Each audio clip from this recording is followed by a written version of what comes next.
Quando la sicurezza non è un problema, chiediti il motivo. Forse non hai mai considerato che la sicurezza dei sistemi SAP possa essere un problema. Ma è davvero così nella tua realtà? Non necessariamente un problema porta cattive notizie. Spesso sono proprio i problemi che ci fanno aprire gli occhi.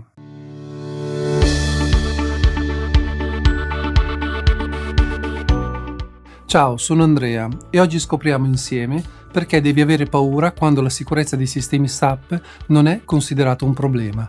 Non voglio essere frainteso, il nostro compito è fare in modo che la sicurezza non sia un problema proprio perché è stata presa in considerazione e non ignorata.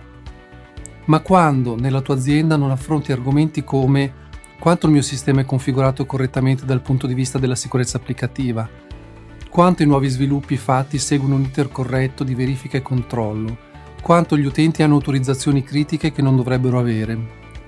Allora forse il vero problema è che tu non sai quanto un sistema possa essere aperto nei confronti di potenziali problemi, ovvero frodi aziendali, fuga di dati, errori che generano disservizi. Ti cito alcuni casi concreti.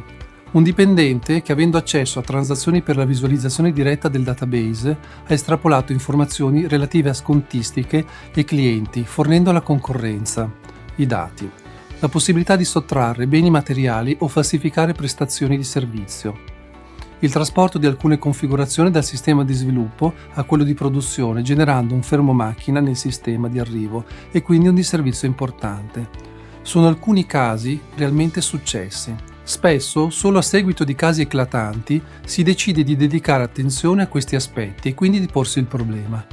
Nella mia esperienza, tuttavia, quando sono accadute realmente situazioni di pericolo, si passa molto rapidamente da non far nulla a fare troppo, rischiando poi di ingessare i processi aziendali. Ma perché aspettare quando sei in emergenza per fare di corsa, spesso male e di fretta, quello che avresti potuto fare con calma e pianificato a dovere?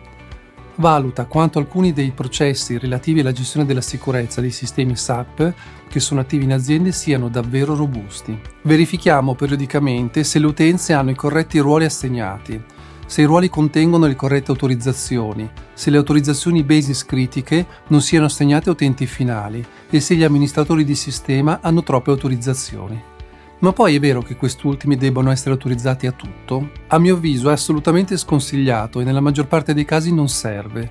Potresti scoprire che molte attività svolte per abitudine e routine non sono corrette o potrebbero anche causare problemi.